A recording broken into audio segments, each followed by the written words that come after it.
My name is Kyo Kim. I'm the Executive Director of CTRL, and I'm really excited to present this particular Noontime conversation, but also there are some additional ones that are coming down the pike this October and also one in November.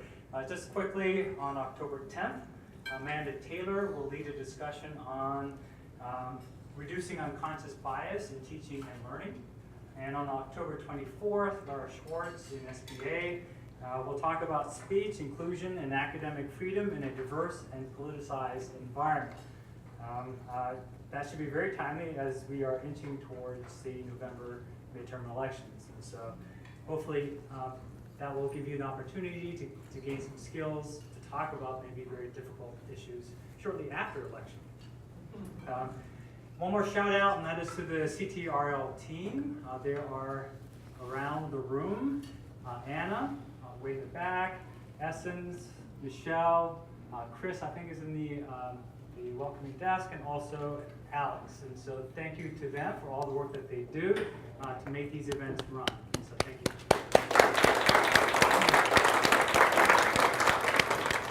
So I think today's topic is pretty timely. I think the university is engaged in another effort to revise the SATs, and so I think talking about other forms of teaching evaluation is a productive use of our time. And to do that, I want to introduce my colleague and friend and longtime collaborator, Sarah O'Brien-Belson from the School of Education. Sarah? Hey everybody, thanks for coming out. We're going to go through an agenda formally, but I really want to thank you all for being here, for taking time out of your very busy September when everything's sort of getting geared up to be here with us. And I hope this is a good conversation. In addition to thanking the CTRL staff, I want to thank Kyo for inviting me today, for being my collaborator on so many things, from NSF projects to just kind of figuring out juniors in high school. So thank you for everything you do, and especially for your vision for CTRL this year. I'm very excited that you're serving as the executive director, so thank you. Oh, thank you. So I just wanted to set the stage. I know that this description, at least a more extensive description, went out as part of the reservation call. But the idea is that we know that the SATs are not particularly useful instruments to evaluate teaching by faculty in particular, because of all of the inherent biases. Yet we continue to rely on them for lots of things that are important to each of the faculty. And so the question is, are there other opportunities, other emerging sort of metrics that we can use to fill out and provide a broader context for evaluating faculty teaching? And in that space, using peer observation, or just in general classroom observation, is starting to take foot. I know that there are lots of you in this audience who are already engaged in that process, and so I'm hoping that at some point you will share those experiences with us as we actually engage in a discussion. What I want to do is spend just a few minutes providing a little more context and background in terms of the range of topics that are related to classroom observations. And so this is the agenda, something for you to keep in mind. So we'll go through the typology, and then Sarah will lead us on a series of questions. Yeah, so we have some discussion questions listed there. They're also on the final slide of this presentation. We'll also be making these slides available as there are links in the, I have two different mics on, sorry. There are links in the, throughout the presentation, so we'll send them to you to other resources that you can use. But again, we very much want this to be a discussion. So we've got some prompting questions, and hopefully you'll come and share your own experiences. I just really want to quickly say, I mean, there are people in this room from all over the university, and again, thank you for coming. I hope that you will share your own experiences, both from your own disciplinary perspectives, but also from your kind of teaching experiences. So that's really what we're drawing on. I've been sitting in the back of classrooms for the last 30 years, whether it's been my colleagues here at AU or if it's been middle and high school and early childhood classrooms across the district and across the country. So I know we all look for something, and I think this is a great opportunity to talk about the things that we're looking for and the things that really matter to us in teaching. So I hope you'll kind of, again, keep these questions in mind. Why are we doing this? Why is this important to us? Why do we value this effort? And really think about how we invest in each other through this process. So that's kind of hopefully what you'll bring to us as we get into the discussion. So just a related note that this event is being recorded. and so that you can refer to your colleagues who are not able to make it today to the CTR website, where all of this information will be posted shortly. The video, the PowerPoint slides, and all of the other resources that we mentioned during this event. So they will all be available. So to begin the conversation, I want to just put out the typology of classroom observations, which can be different based upon whether or not you're being observed or you are the observer. And I think many of you probably have observed your colleagues and you have been the subject of observation. There could be formal observation where it's part of a department or unit's requirement for various reviews, or it could be informal where you invite your colleague to come and talk, observe your classroom performance and provide some insight or some opinions about what could be done better or provide other constructive criticism. The process could be summative, meaning that it is a document that goes into your merit review or tenure review. Or it could be more formative, where you are simply given advice on how to improve your teaching. So relatively low stake versus very high stake. And then finally, there are in-person classroom observations, and there are also video observations. And I just want to make a note that the video ones are really low risk, because this is something that you can do for yourself. You do not have to involve anybody. You set up your iPhone or some camera in the back of the room, and you record yourself. And having said that, I hate to see myself on the screen or listen to my voice, but again, it is a relatively low risk, a way to look at how you sort of act and how you talk, and also look at how well your students are engaged in your classroom. And then you can use that to then springboard into sort of more braver attempts to evaluate your teaching using your peers and colleagues. Questions? Who here has been observed in the classroom? Raise hands. Wow. That's a lot of you. So who here have been observers? Okay. So more observed than observers. How often? Once a semester? Or just once, period? Once, period. Is that about everybody's experience of being observed once? Anybody more than once? Okay. Twice? Wow, okay. 3 times? Okay. All right, so there's a range of experiences. Did you find the experience valuable? Here's a related but very separate question. Did the experience improve your teaching? And the really critical question is, how do you know? How do you know that it improved your teaching? So something to think about. The need for classroom observations is pretty clear. It has lots of benefits. There are data out there that seem to show that, at least in terms of the faculty's performance as a teacher, classroom observations do improve teaching. But it also has the added benefit of improving collegiality, that when you interact with your colleagues, you become better friends and better colleagues. So those are pretty strong reasons why we should engage in peer observation. But there are some downsides. One is that, why exactly are we doing this other than to check another box? Is anybody going to actually read or listen to the experiences of those who have been observed or are observing? And finally, there's some questions about the validity of the tool. If somebody's watching you, do you behave differently than normally? And also, are the students behaving differently if they know they're being observed by some outsider? And so this sort of the observer effect has to be taken into consideration. But these are issues, I think, are solvable. And so while they are some challenges, they're not unsurmountable barriers to using peer observations in the classroom. So these are some results of peer observations from around the country. This was a study done across institutional types, from doctoral granting institutions to community colleges, primarily in the STEM fields, looking at the prevalence of peer observations as a means of evaluation. And so on your left side, that figure on the vertical, it is the percent of respondents And if you look at student evaluations, that is the dominant form of student feedback, which is not surprising.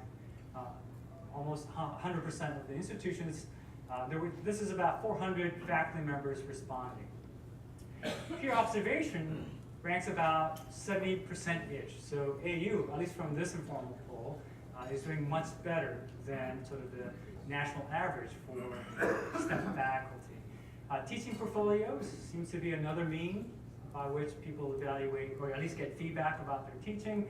And then student performance data, their grades and things like that. And finally, there's a small section, peer observations for student evaluations. So these are individuals who are asked to be observed because of their SAT scores. The panel on your right is the breakdown according to the institutional types. And so across the 3 institutional types, associate degrees, baccalaureates, and masters, the prevalence of peer observation seems to be about the same in terms of the yeses. And it is when you get to the doctoral institutions, only about 44% of those institutions have in place peer observation. So that's sort of a snapshot of the national average. Again, this is a limited audience survey based upon STEM fields in particular, so they may have some weird things that are unrelated to the rest of the institution, but this gives us some idea. But generally, there aren't a lot of data, so this is what we have to sort of benchmark ourselves against. If you look at the faculty's perception of the value of peer observation is pretty high. And so this is based on a Likert scale. On the vertical axis is the respondents, and it's for the highest and the second highest. This is how we combine the 2 scores on our Likert scales for SATs. And so peer observations rank really, really high. It's surprising, though, people still rely on student evaluations of teaching to inform their own teaching, in spite of the fact that we know that it's not really good evaluation of teaching. And so that's hard to overcome, given that that is the primary mechanism by which we are evaluated. So we have to, it's hard to look away from something that we have to pay attention to. So, but there also is a spread of other sort of options and opportunities for evaluating one's teaching. And then I just wanted to finish up my portion and set the stage for some other questions, is to generally think about, and if you're thinking about creating this for your department or for your unit, what are some of the things you need to think about to establish best practices? First, define the goal. What is it that you want to get out of this practice? Is it formal? That is, it is part of your unit's formal review process? Is it informal? Do you just want your colleagues to engage in each other's teaching, be supportive and that sort of thing? Also, what the expectations are. How many times a year and by whom? By your peers or an administrator?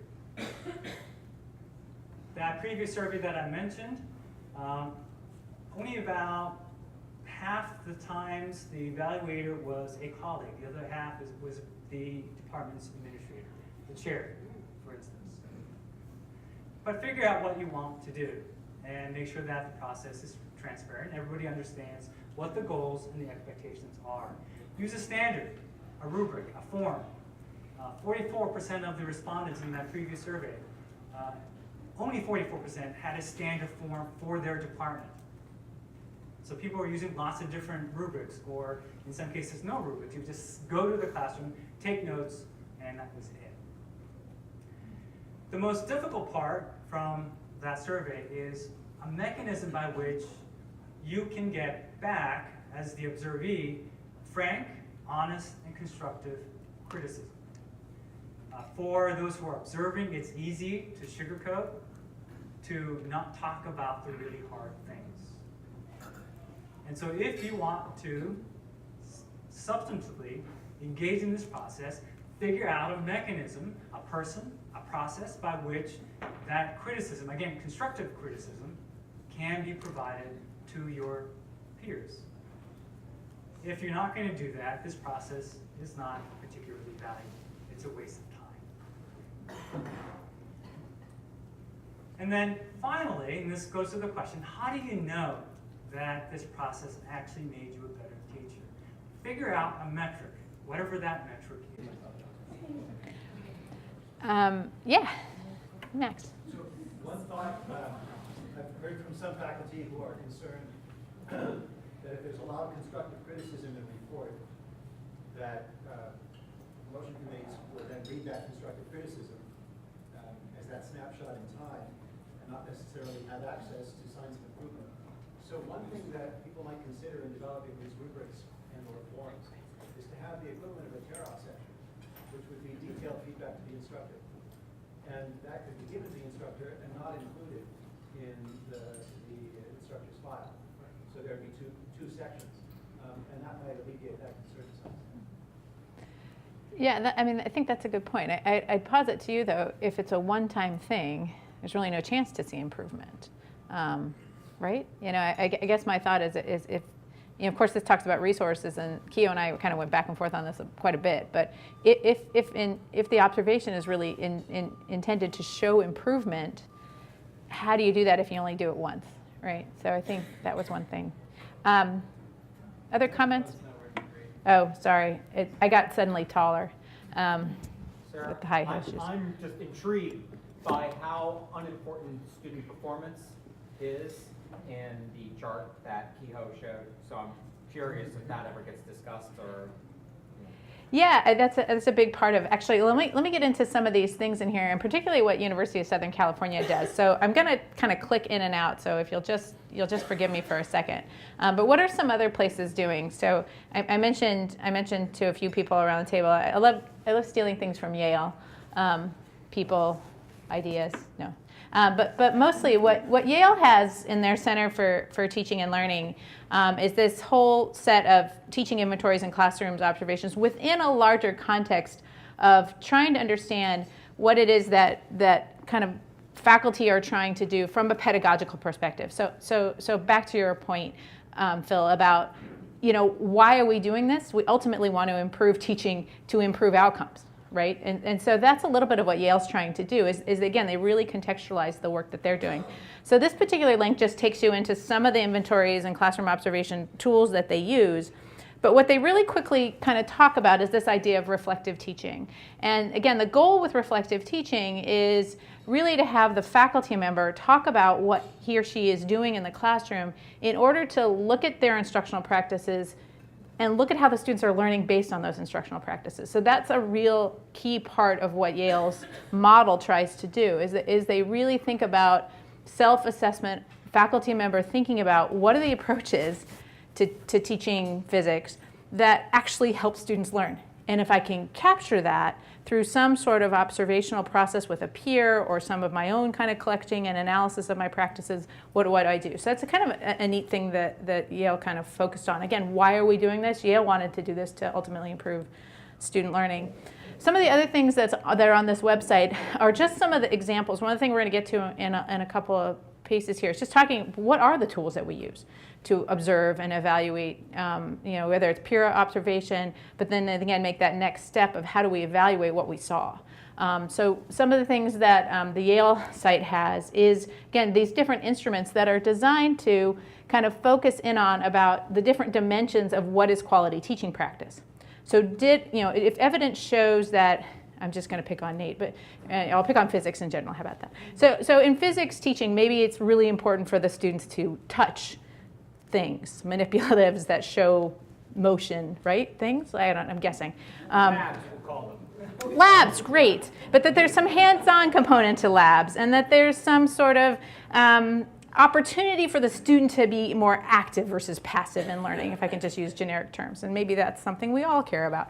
But what this protocol looks like is saying, well, did I see examples of this instructional practice? So that's a big piece of these different tools, is framing out what do we really mean by teacher versus student-centered practice, or teaching practices that are based on transmission of ideas or transformational change in the student's understanding.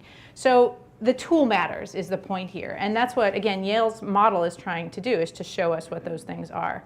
The University of Southern California has there was recently an Inside Higher Ed article about some of the things that they do. But on their site, you can actually look at some of the tools that they're using to basically, again, go through this different approach to not only what USC is trying to do is they're trying to talk about, let's treat teaching like we treat research and do peer evaluation. Do we see kind of this ongoing critique and quality improvement through this process of peer evaluation in the same way we think about peer review? So what they do is they sort of guide their faculty through this whole process, both formative and summative evaluation procedures that really do look at what are the different pieces of data that inform this faculty member's teaching, and then how do I, again, whether it's the syllabus, whether it's the curriculum, whether it's the outcomes for my program, whether it's the long-term outcomes for the student overall as an undergraduate, whatever it is, and they look at these sort of, again, approaches. And so again, teaching observation, again, whether it's a peer or self-evaluation, is part of a broader set of kind of, again, collecting data in order to make a triangulated assessment of what this person's teaching is like and where it's going. So again, that's really the key with USC's model, I think, is that a whole idea of peer evaluation. And then really just for Max, I'm just kidding. But a number of universities have actually tried to adopt this on a bigger level. So let's talk policy. We've been talking kind of practice here, but we don't really, what do we as a faculty want in terms of this process? Well, what University of Oregon has tried to go through is they've really kind of spent some time thinking about what do they want out of this process. And why I'm actually showing you, of all things, the University of Oregon Senate's page, is just kind of having you, from those of you who do qualitative type stuff, you can almost do a document analysis here because you can almost see what was important to them and how they kind of continue to drive it. So University of Oregon is going through a pilot year this year in terms of adopting different markers for promotion and tenure or promotion and reappointment for all of their faculty, including adjunct faculty, in terms of what types of things we want to see in a portfolio process. So I think, again, University of Oregon has a lot, and I know you guys know about other programs as well. So these are some of the things that other universities are doing. Sorry, I got to get back to the slides. Can I just do this? And final kind of, again, stealing from other places sort of perspective is this is a series of work that's done at Sheffield University's Institute on Education. And their Institute on Education tries to think about, again, if we steal a little bit from USC about peer review, Sheffield University uses a framework that they call the scholarship of teaching and learning. So it's a broader perspective on how it is that we understand teaching and learning, because it talks about being systematic about what we're investigating, what we're trying to understand from this teacher's perspective. Critical reflection, which I will almost argue is a kind of a process of continuous improvement. How is that faculty member reflecting on their observations? So part of the peer evaluation, whatever it looks like, is an opportunity for that faculty member to reflect on how they've grown, what they're looking for. Again, what data does a peer review look like? So is it just the observation in the classroom? Is it data about student outcomes? Is it something about how the syllabus has changed over time? How the instructional strategies have changed over time in reflection about what we know works in teaching in this particular field? Dissemination. A big part of what really works in my classroom with my students is sharing with my peers what this looks like. So back to that point that Keo made before about collegiality, how do I take the information about what has been successful, what instructional practices have I used in my 100 level class that might be something you can build on in your 200 or 400 or 500 level class? So the point being is that there should really be a key component to collegiality, and specifically we should look about how do we share what we've learned, and that there's a real process for this. And then finally, did we see change? Are there particular processes by which we can actually measure change in teaching? Can we kind of, again, note over time the types of things? Do we measure impact? And again, coming from my K-12 world, I get really scared when we think about, like, I, as the teacher, am responsible for my students' ultimate, scores on the SAT. But we are, so we just get over it and kind of pretend. But the point is that, like, how responsible are we? So again, this is an article that kind of goes in a little bit more detail about what they're doing at Sheffield University. And then finally, I just wanted to talk a little bit about tools. And this is where I hope you guys will be interested in talking too. So I got permission from a colleague of mine in School of Education to share out some of the data that he presents to peers when he goes in and does a peer evaluation. So our peer evaluation form that we've adopted in School of Education, which Keo has a copy of somewhere. He even We'll post it, or if you email me, I'll send that out to you. Email ctrl@american.edu. he didn't want to print things, you know, that whole environmental thing. But anyway, our observation tool includes, you know, really specific things about what happens during a pre-observation meeting, how are we going to time this, how much time do you want me in your classroom, what do you want me to see, what do you want me to focus in on, and then a post-observation debrief, right? So I put these up here really importantly. This is a huge part of the building out of this observation. It's not just a tool, it's the mechanism. It's, do I have a trusting relationship with you? You're going to be in here with me up in front of my students trying to purvey knowledge, which we all know looks a lot like sausage. I mean, it's messy. So we're going to invite somebody in to see the stuff that we do. I'm going to show you my syllabus. I'm going to show you the feedback I give on my peer assignments. Like this is kind of a very trusting relationship. And then again, what in our assessment, we really talk about what are the forms or what are the instructional practices does this instructor use? What types of methods does he or she use to engage the students? What types of activities are happening in the classroom? And then again, tearing that all back to, did you reach your goals? You know, was the goal of this activity enabling them to have a critical argument about this piece of reading? Did you really want them to be able to apply a certain activity you wanted to do? Did you want them to debate with one another? Did you want them to kind of analyze stuff? And then again, the who part of it is who, not only who's in the classroom in terms of doing the observation, who's teaching, but who are the students? And so this little document on the side was one of, when my colleague went into another colleague's classroom, not only did he do this, and he kind of filled out a form, but he also gave her some data. Here's where your students were sitting. So this chart here, and he's got multiple little charts like this that he observed when he watched her teach. These were the tables in the classroom. So if you'll look at, you know, she had 5 tables in the classroom, and he talked about who in the classroom did the conversation, who was engaged during this whole group discussion about tables. So it was a quantitative course, but he actually gave her feedback on who was learning. You know, who was participating when you did this? And then he has another chart, you know, they were doing a Freakonomics activity. And so he has another chart, like, as an instructor, you missed this. Who, like, talked to somebody else? Who gave each other feedback? So just a little bit, you know, kind of, again, more food for thought when we kind of get into this. Sorry, I forgot about this slide, but I'll mention it. I have been sort of pushing this whole idea of videos are in this day and age, film is cheap. Amazingly cheap. And putting a camera in front of you, as much as you hate hearing your voice, as much as you hate seeing like how fluffy your hair is today, or how many times you say the word again, I counted 82 times so far today. The point is that video reflection is really powerful because it gives you the opportunity to, again, clean up words like words that you say too often, but also allows you to see what's going on in the classroom. Who's engaged, who's shopping on Amazon, who's has a question, who has this idea, what types of things am I actually doing? And it's cheap, it's easy. And so I have some tools in here, and I won't click through all of them. I stole a little bit from my own field in teacher education.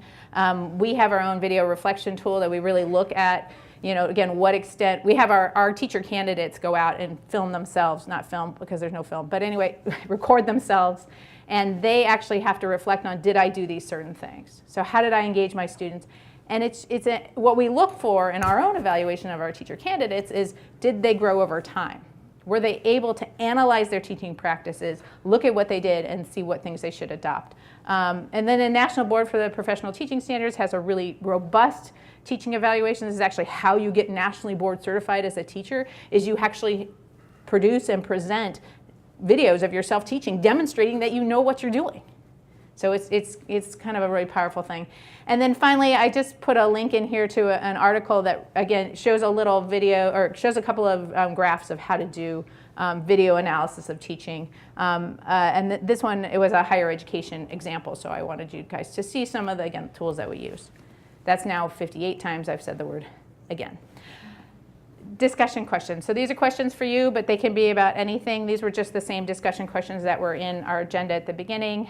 So we just want to kind of start off with how you feel, and we have mics around the room, but just basically kind of initial reactions to how you feel about what should be the role of observation and teaching, and then what concerns you have, and then what resources. But you can jump in anywhere. Any comments or questions or anything you'd like to share?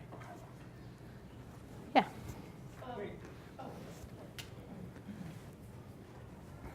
Hi, I'm Eileen Finley from History.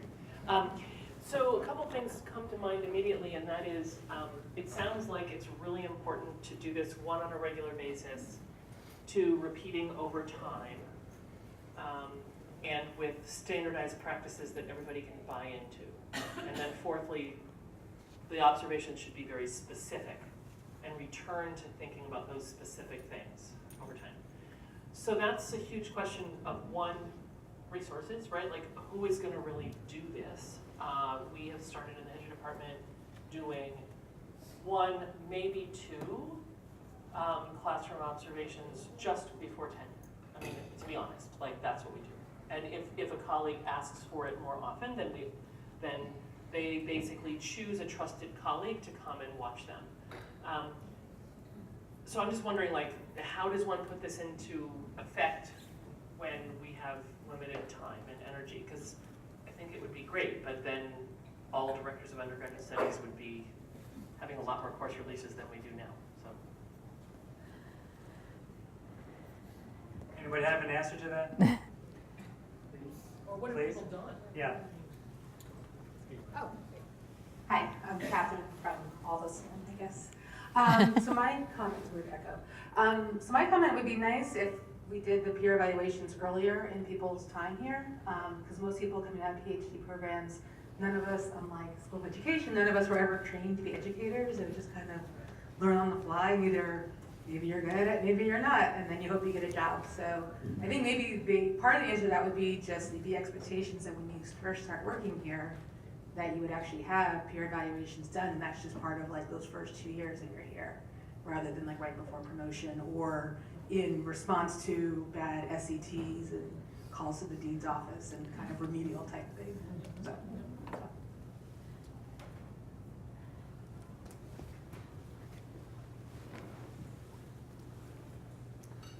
Brian Fanti from psychology. I think that we want to have different kinds of observations. We want some where we're trying to help people. So there should be, whether we volunteer or whatever. I mean, one of the big questions, just to do a little footnote, is so who gets to do these observations, and why are they so qualified to do it? Because I've seen some pretty terrible senior faculty, teaching and such. And just as a follow-up to that, I once hired a student to observe me and make comments. And it was a trusted student who was beyond, she wasn't getting a grade for it, she was getting money. So, and I found that actually one of the most helpful pieces or opportunities that I've had. Anyway, I personally would like to see this seen as less of another evaluation for us, another test. So right before tenure, we test you on, we all come to your classroom. And I think we should be thinking about developing people. So when people come in, if they haven't had the background, we give it to them. We help them develop it. So kind of changing our culture here from evaluating and getting people to trying to enable and empower people. So I think we need different kinds of evaluations, different kinds of these experiences. Anyway, I think that I don't need to repeat it 5 times to make the point.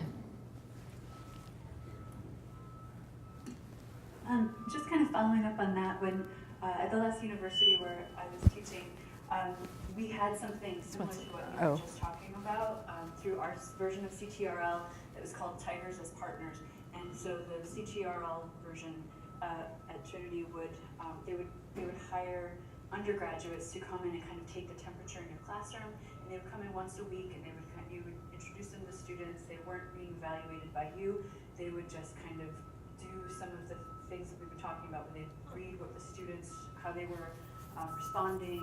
At times maybe you were too enveloped in what you were doing, and it was really powerful. And I would meet with my Tiger partner once a week to get that feedback, and she even led a mid-semester evaluation with the students and was able to give me all of that feedback.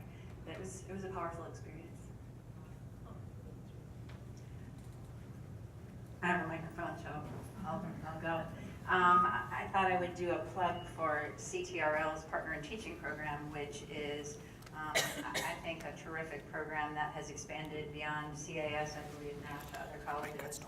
And Yes, I'll take that. it partners more senior teachers with more junior teachers and is that kind of feedback. And the other thing I wanted to mention, I think it's probably implied, but it hasn't been mentioned, that it sounds like we're talking very much, we've used words like evaluation and constructive criticism.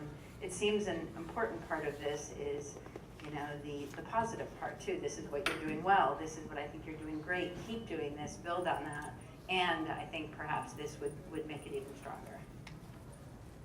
Hi, I'm Pallavi Kumar from the School of Communication. So a couple years ago, I was part of a faculty development group that we did observation teaching. And so it's only 3 people on the committee, but we all took turns. We went to, you know, each other's classes. We wrote up little, you know, pieces, and it was really helpful. But the stumbling block happened once, and it never happened again. And I've always struggled with how do you institutionalize something like that, or, you know, incentivize. And so, you know, one idea, and I don't know that it's a good one, but if the university, sometimes I feel like we are all on campus and we're all professors and we never talk about the teaching. We definitely feel like that at SSC. So I think if there's like a week-long, you know, focus on teaching that CTRL does, maybe make it a competition among schools. How many classroom observations? Have a little board. I mean, we're all very, you know, type A competitive people. So I don't know if something like that would be something to consider, but unless there's like an incentive, I feel like it's like, oh, it was great, and, you know, 5 years go by. So anyway. This question here. Hi, Dave Hager from Psychology. I wanted to get back to the time issue. I'm sensitive to this because I'm doing a lot of these teaching evaluations for classroom observations for the purpose of teaching evaluation these days. And I think one way we might address that a little bit is to become open to the possibility of very brief evaluation. If you look at the thin slices of expressive behavior literature, you can predict people's course evaluations for the semester with 30 seconds of observation. So, like, I don't need to see 5 hours to know Sarah's a really good speaker. She's a dynamic speaker, attention getting, etc. You could tell that in 2 minutes. Or if somebody had a particular, you know, I'm trying this new technique today, would you come and observe? And then it's okay if you leave after 10 minutes or what have you. One of the things I've observed in some of our undergraduate classes is just how many people, I think somebody mentioned it before, Sarah, who's shopping on Amazon. I can tell you, a lot. Or maybe other sites as well. And that doesn't take 75 minutes to observe. I could immediately come back to the person and say, you know, the people in back are not engaged, or the way you start class is boring, or whatever the case might be. So I think openness to that would be one way of addressing this time issue. Hi, Mike Alonso from Environmental Science. This is just kind of a random thought related to the resources, but like I teach, on one hand, pretty technical computer lab related courses that very few other people do on campus, and then on the other hand, I teach the complex problems course. And so it seems to me that something like the development of the AU core stuff and complex problems provides maybe a tandem avenue to bring more evaluation into those kind of classes, because that's where we're sort of more on common ground, as it were, in terms of everyone's a little bit out of their comfort zone, and it boils down to a little more about how you're doing at teaching in general, rather than how you're doing at teaching some very specific esoteric thing. And so I've also already been happy with kind of the greater involvement of the complex problems people in my development of the class. And so there might be just a ball that's rolling with complex problems and the other AU courses that I don't even know much about. Thanks.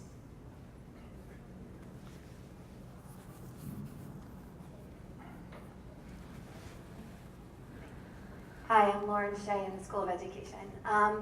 So my prior university was the University of California in Irvine, and we had something very similar where, in answers to your question, who did the observation? So we had the director of undergraduate studies or the director of graduate studies come around with a very specific protocol that was developed by the university and gave specific feedback in a collegial way. It wasn't focused on the critical feedback. It was a sit-down conversation over coffee about what we were doing really well and what were areas where you can find ways to improve student outcomes.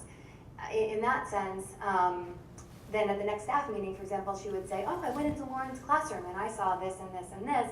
And would anyone be interested in trying this in their next classroom? So it made it more of in their next class. So it made it a collegial environment where we were focusing on the good things that were happening in other people's rooms.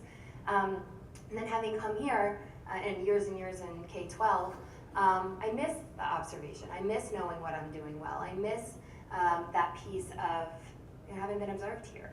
So I miss talking to my colleagues about what's working, what's not working, what we can all try together. So if AU decides to move in that direction, I think it's a great benefit from my prior experience.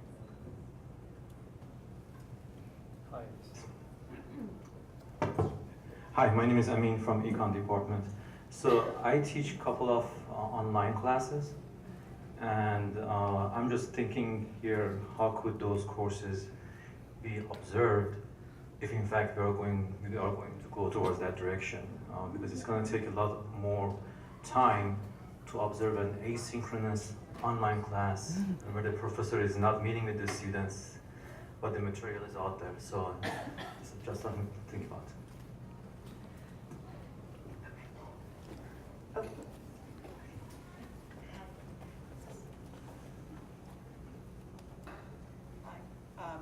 Mary Ellen from American Studies. It's not really it's kind of a question.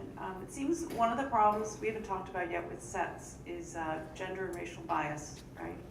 So if this is meant to, I don't know, either recognize that, or the presumption is that the person observing doesn't have those biases, I'm just curious if that comes up explicitly in the other universities that you've looked at, and how explicitly they seek to address that problem in SETs as well, because you can't not address that, it seems to be, in this whole business of evaluation. So I have no answers to any of the questions that anybody's asked, but on that particular one about bias, it is very much a case that there is bias. Just if a person has a different teaching approach that's different than yours, am I still on? Maybe. I can really also talk very loud, as Jason knows. So what they do at the USC Center is actually spend some time with inter-rater reliability. So they work hard on one piece of that, which is making sure that the instrument that they use has some degree of reliability across contexts, across people using it. So that's a small attempt at that. It does not, though. I mean, and I think that's one of the things about these sort of very human assessments is recognizing bias, and what some of the research says is actually presenting that up ahead of time. Having people talk about their implicit biases in this, whether it's gender, race, class, or just instructional approaches. I enjoy a good lecture as much as anybody else, but I don't think people learn that way. I mean, just kind of pointing that out in terms of those different approaches. The other thing, though, back to Dave's point, who's run away, but one of the things that the research says is a 20-minute observation is really all that's necessary. So these wonderful things where we come in and fall asleep back. No, I'm just kidding. We never do that. But all you really need is a 20-minute 20-minute sample. And again, I'll posit it doesn't even have to be live. It can be, a recording that you watch later and kind of look at. Here's a little snapshot of something. And that's one of the things. Back to teacher ed. That's one of the things we do in our online programs. Now, again, it's a little bit different than your point about the econ asynchronous course. But what we look at is we actually have the teachers record, and they put it in this thing called EdThena, where you can stop the video and kind of talk about, here's an example of my using this. Here's an example of my using that. So again, it's more of a self-evaluation. The asynchronous piece, I think it becomes a different conversation at all. I did some research 200 years ago on, I built a course in a wiki. And so it was an entirely online course that was completely asynchronous, and the students built out this wiki as we did it. And what I did to analyze student learning in that space was look at the different types of use of different kind of Bloom's taxonomy of statements that they were making. So when they analyzed a couple of ideas and they brought them together, I could show examples of that, again, all through kind of text analysis. So again, I think it goes back to, what did you actually want to see in that? What did you want students to do? What did you want the instructor to do in these asynchronous sort of units of data that are available? These are just comments. These are not answers. These are just, like, I've heard a lot of really powerful things here. The other thing, I don't know, Keo, if you want to go back to the who, but one thing we sort of struggled with is, do you have something like a CTRL minion, like a bunch of people go out and do observations, and that group of people kind of might change over time? Or is this something that resides with a department chair or an undergraduate person, undergraduate director? I mean, let's kind of go back to that. Who do you think? How would this, again, kind of ignoring the resources for a second, which I know we really can't do, but who would you want to inform the teaching practices in your unit or for whatever purpose? Just kind of putting it back on you guys.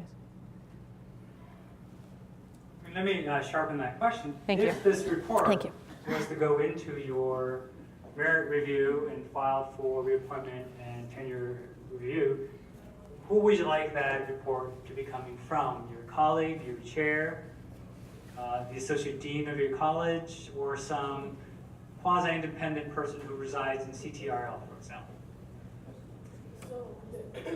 I'm drawing from, my name is Amara, School of Education. I'm drawing from also experiences in K-12. But just as you talk about observer bias, there's also the recipient bias, right? If you are observed and or evaluated by someone for whom you do not value their teaching practices, you look at this response of what they thought of your teaching and you find a nice way to fold it and put it in a back file because you disregard it. They're not a great teacher anyway, so why do you even want their evaluation of your teaching, right? And so I think that plays into this model, who is doing the observing, because if they're not recognized as an expert in their discipline, the work that they put into this process is disregarded by the one that they were supposed to be helping in the first place. And if they have a level of authority over you, then you receive that in a different way as well, right? When I came in to observe teachers as a school principal, it was very different, it was received very differently than if I set up peer observations and evaluations within my school among the faculty themselves. So it's a very important question that we can't overlook.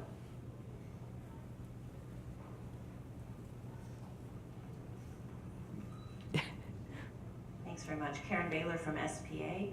I'm just wondering if if this is ever done in a sort of more collective environment, because we're talking nearly always here about one-on-one observation and one-on-one comments. I can imagine sort of taking maybe 3 10-minute clips from 3 of my colleagues, playing them on video at a faculty meeting, and then having a half an hour of kind of discussion about, what looks good. Just a thought about whether, is this ever done?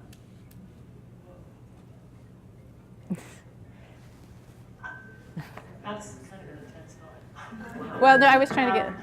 I was actually going to sort of respond to Kiko to say, it seems to me that, I love these comments that a lot of folks are talking about lowering the stakes of these observations and making them part of what is expected, not like we're testing you to see if you're up to snuff, but rather how can we support you in, all of us, how can we all support each other in becoming better teachers? And it seems to me that in those kinds of lower stakes feedback, it might be quite lovely to have somebody who's not even in the department doing it, or a student or whatever. I'm just thinking the who needs to, I think, shift or could shift depending on what stakes, what type of evaluation or observation we're engaging in. Yeah? Mm-hmm. The department meeting, the collective evaluation sounds fascinating, but a department meeting sounds pretty high stakes to me. I don't know. So, sorry.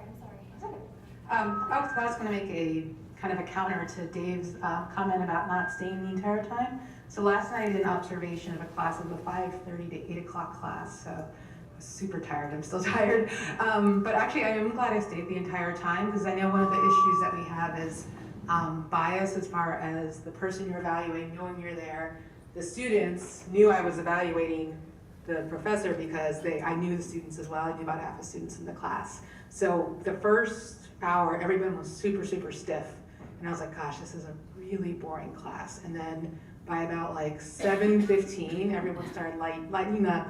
He started making jokes, the students started laughing, they started talking, because I think they forgot I was there. And so it definitely like changed like my whole evaluation of the class. Because at first I was like, oh man, this is like really boring. So I just kind of, one kind of plug for actually staying the whole time. I'm glad I did, because it really did change my opinion of the class. Mm-hmm. Oh, and then also, one of my colleagues texted me on my phone, or on my watch, and she asked, what do you guys say to students about when they see another faculty member in the classroom, as far as you say, this person's evaluating me, or do you not? Or how do you do that? Because you don't want them to act differently because they know you're being evaluated, so.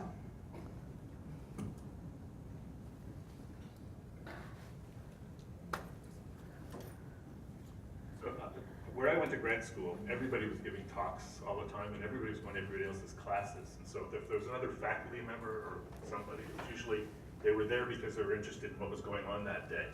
So I think, so I myself, I don't care. I can talk anywhere, and it's always just the same thing. You know, there's people in the room. I can't talk when there's no people in the room. So I don't talk to myself very well, but I can talk forever. So anyway, I think that I just want to emphasize again that we should be talking about the supportive mechanisms, and we can work on that, and then the evaluative mechanisms, and not kill one because we fear the other or something like that. I think they have to be handled separately. Thanks. Okay, so just circling back to these questions we hear about the who. In education, there's a relatively new way of evaluating teachers, and it's called instructional rounds in education.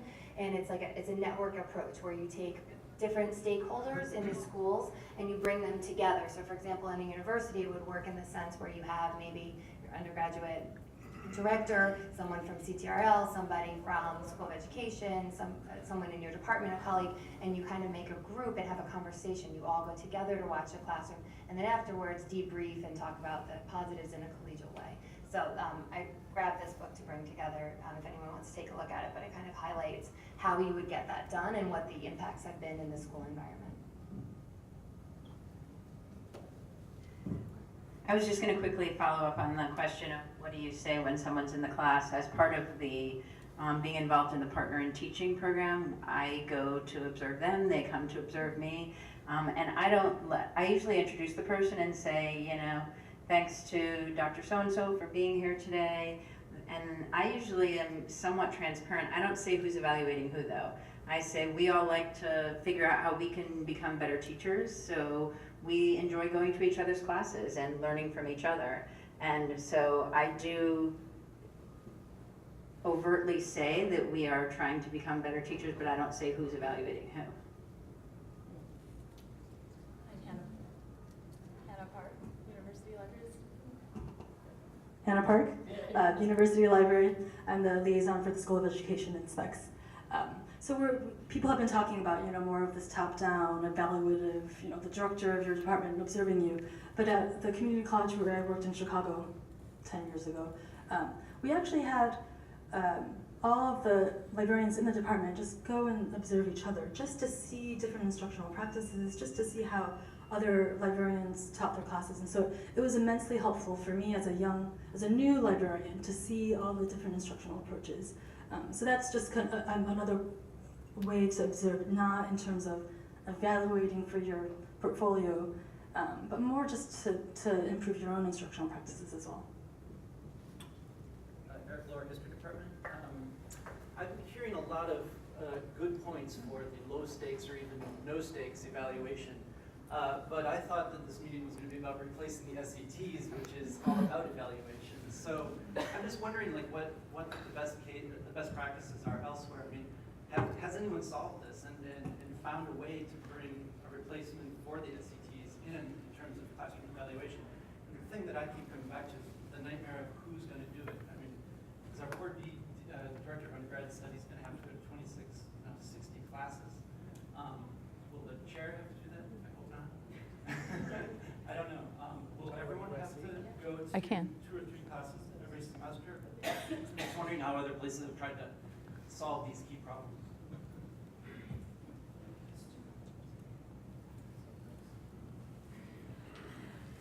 Oh, sorry. So just in terms of how other places have done it, what you see at University of Oregon is that, I didn't click into this, but basically, first of all, they changed the SET. So the SET is not a end of the year summative sort of thing. They've tried to create sort of a midterm student experience survey you see here. So they've tried to do some of those things, Eric, kind of moving away from just that kind of one-shot deal sort of thing. So the midterm, and those of you in probably know this, but if you do a midterm evaluation, the mere fact that you did a midterm evaluation actually improves your final SAT. Did you know that? That all you have to do is do one, and it could be lousy, but as long as you've done one, it seems to somehow, the research kind of pals out that happens. They also do sort of a reflection survey, kind of coming out like how the instructor kind of thought about how they used these data to improve their teaching. So that's part of their process. And what they're getting at, and I didn't scroll to this quite yet, is they're putting together a portfolio.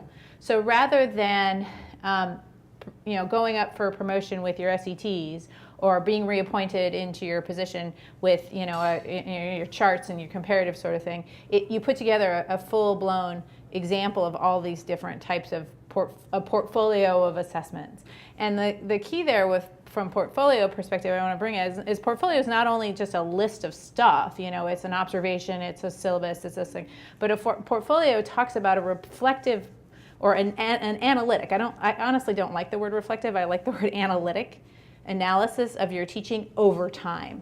And that's what these portfolios are attempting to be, is a collection of data that represent your teaching over time, and your analysis of the different approaches you used over time. So, that's a little bit of what they have here. Again, these are the bylaws from University of Oregon. Consistent criteria, setting up those sort of things. So the point being is that these ultimately, whether they'll still do some sort of final SET, it's not clear at this point, but at this point they're sort of having a group of people who are willing to try out this portfolio model. Did you want to add to that? Also, USC has done away with SETs, University of Southern California.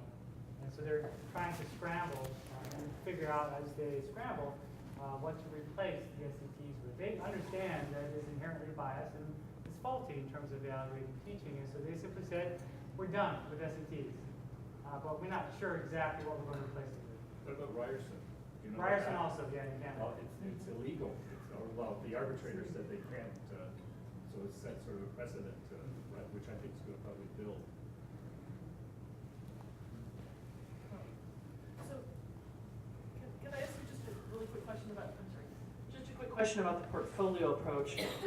So if we're thinking about creating a bundle of evidence that then each faculty member analyzes that shows change over, or just sort of thoughtfulness over time, then that means that every time we turn in data, then we're also doing the work, which is maybe not a problem, it's something we need to get used to perhaps, of creating our own teaching narrative. Like right now, we create a teaching narrative at our midterm pre-tenure review, we do it again at tenure, we do it again at full professor. And we don't think about it otherwise. I just hope I'm doing a good job, right?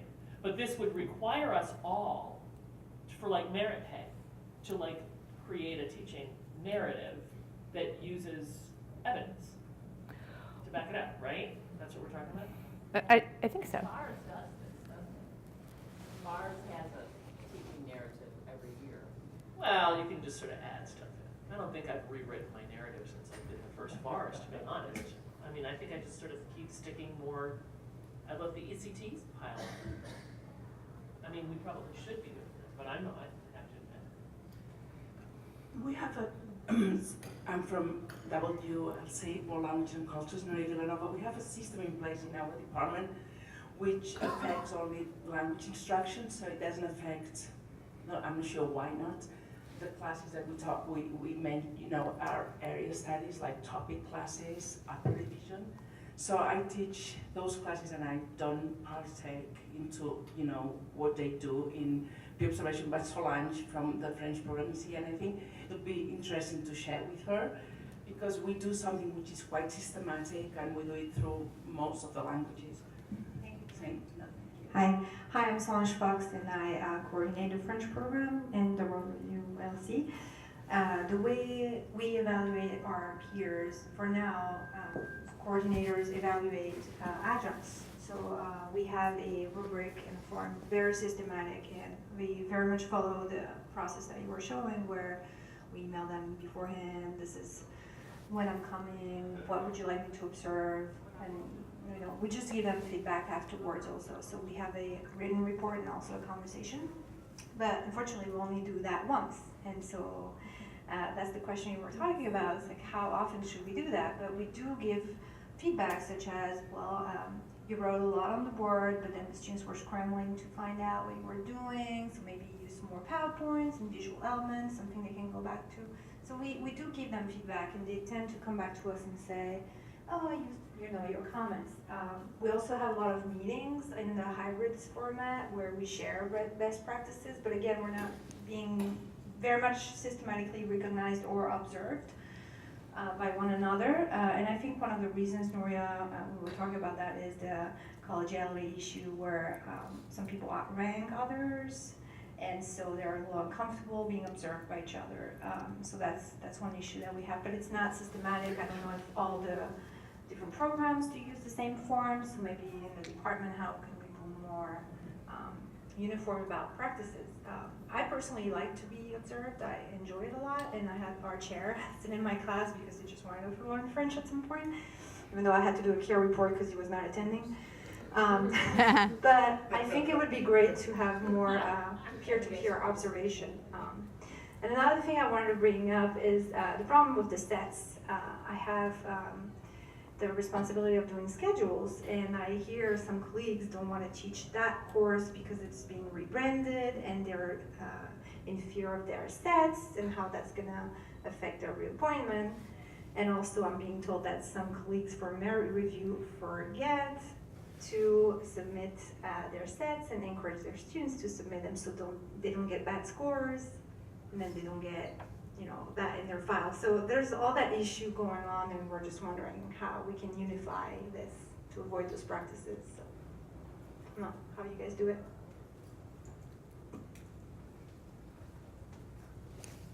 I'm Ajay Dikari from COA. Just on peer evaluation, I think the Washington College of Law uses peer evaluations for all their merit and their promotion and tenure. So it might not be a bad idea to bring the Washington College of Law here. I mean, we are looking at example of University of Oregon and so on and so forth, but we can bring Washington College of Law and really understand the system they do. I think the big constraint we have looked at that system is time commitment, correct? Peer evaluation take time, and as a lot of us have discussed it, for them to be meaningful, you need to repeat observation. Cannot be just once in 3 years or once in 1 year. You need repeat observation. The Washington College of Law use a committee kind of system to do these evaluations. So it might be instructive to bring them and have a session to understand the system that they follow. Let me just quickly add to that. I know that many of you mentioned resources that you've developed or have used from other places. If you wouldn't mind sending me those items or links to those things, they will then be compiled and put up on the CTRL's website so that other people can have access to them. If you wouldn't mind sharing those resources. So CTRL@american.edu, and then we'll get that stuff up on our website.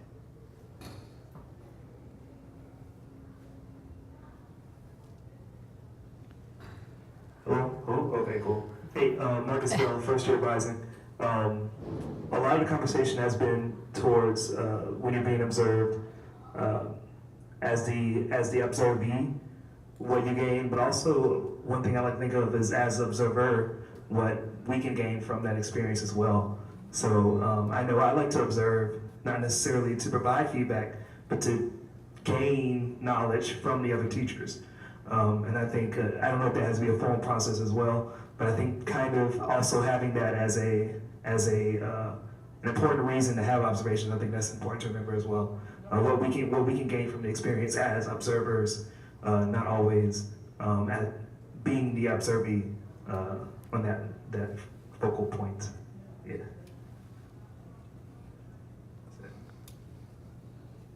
Any other questions or comments?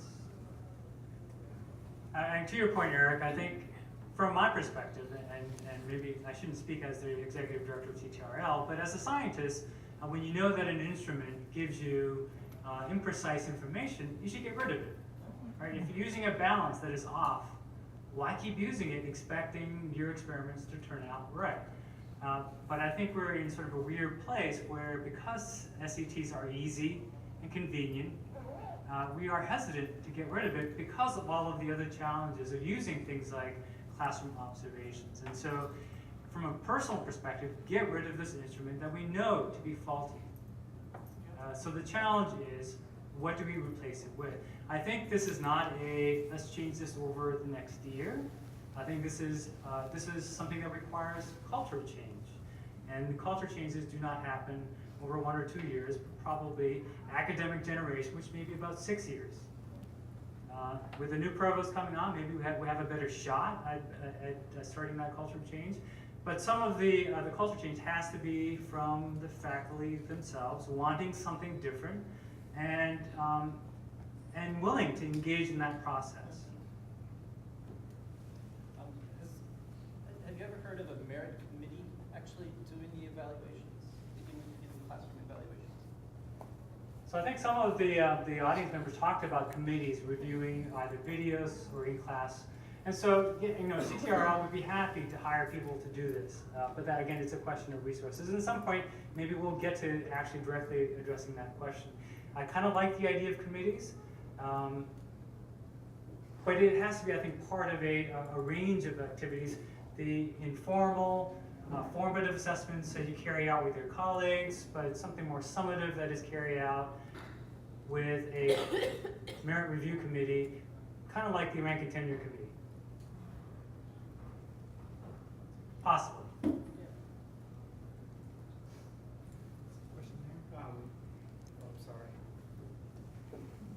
Hi, I'm Jason from the School of Education. We're actually undertaking trying to take a look at how we can revisit evaluation as a whole within our school right now for all teaching. And one of the things I think we're looking at is obviously it's using all these things together. So multiple measures of evaluation and assessment. And I think they all have some value. And they all have their own limitations. So I think part of the question, I think for us is, how do you use them in tandem? What does the portfolio look like? Do we do interviews with instructors to talk about their teaching? Do we use certain aspects of the SETs and not others? All those different kind of questions. But the evaluation question, I think that's what we're trying to get at. And clearly observation is one piece of that. But I don't know yet what part of the multiple assessments it fits into at this point. I don't think any of us do, so we're trying to work on that. So the more resources you have on kind of bringing it all together in a comprehensive, holistic package, I think the better for us. Yeah, I don't think that there's a right answer for all departments and all units, and I think they have to be reflective of the kinds of practices that are effective in a particular unit. And so, again, I think this is something that we have to develop as a group of faculty wanting to replace or weigh out the abundance of attention that is paid to SETs, and really change the culture from your unit level sort of rank and tenure committee talking more about these other measures rather than focusing on it is 2 points below or above the CAS mean or the university average, but talking about the other measures that say something more substantive about the faculty engagement in teaching and learning about the teaching process. And once those letters come up through your units, then that's part of the culture change. The people who review them will then have to look at those things and think about things other than SATs in their assessment of a person's file or reappointment request and so on.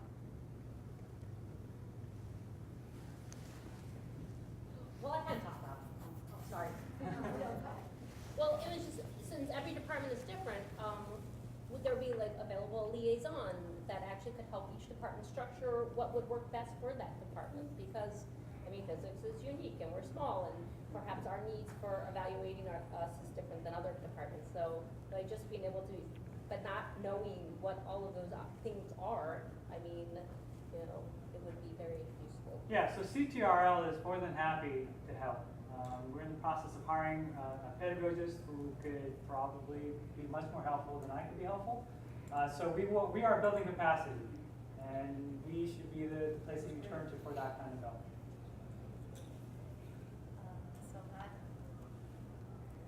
Hi, I'm Esther.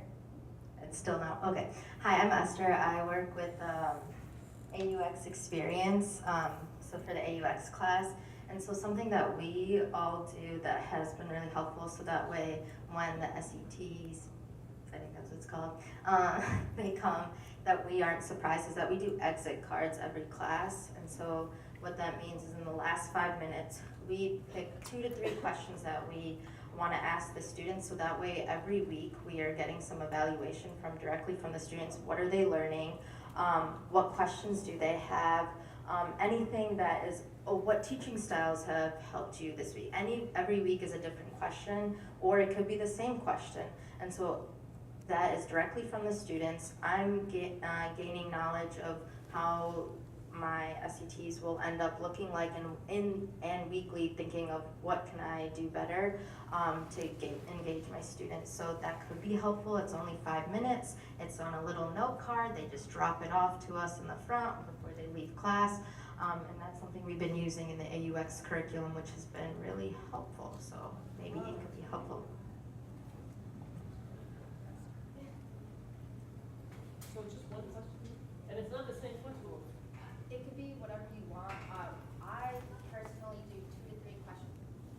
I personally do 2 to 3 questions every week that are all different, because every week I'm trying to gain something different from them. But it could be the same of like, what are your 2 or 3 takeaways from class today? What questions are you leaving with?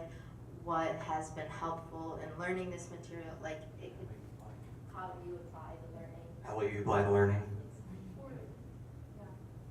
Sorry, we're all. It's okay. Hi, Amanda Dowd, also AUX Core 100.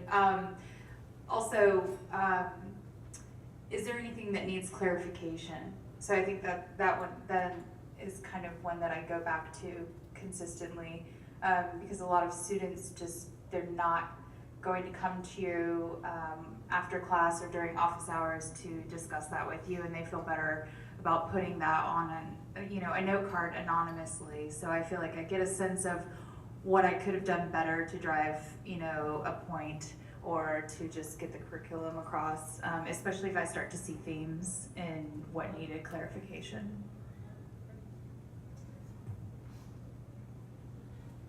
We use a similar technique in our our introductory biology course for non-majors. Sorry. Yeah, it's similar. We call it a 1-minute paper, and we do it at the end of every session. And then I like to kind of embed into my PowerPoint when I'm starting the following session some of the key points that were arising a lot, or things that I thought we should talk about.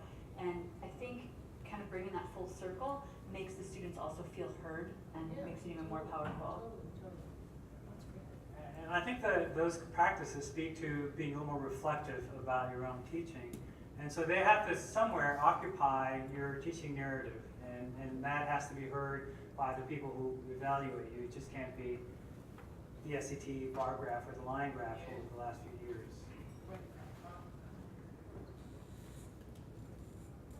Any other thoughts or comments? So this is something that we're trying to build in terms of figuring out what the appetite is on campus for classroom observations. CTRL will go back and think about how we can help faculty units to expand peer observation or self-reflective observation practices. We'll try a couple of pilot programs based on what we hear, and hopefully this will sort of gain traction and become a common sort of practice across the institution, and in that way build this at the genetic level in terms of how we evaluate teaching at American. So with that, I want to thank all of you for coming and sharing your thoughts with us this afternoon. I want to thank again Sarah Irvine Belson for her deep insights into this topic, and also the staff at CTRL for putting on another wonderful event. Thank you so much.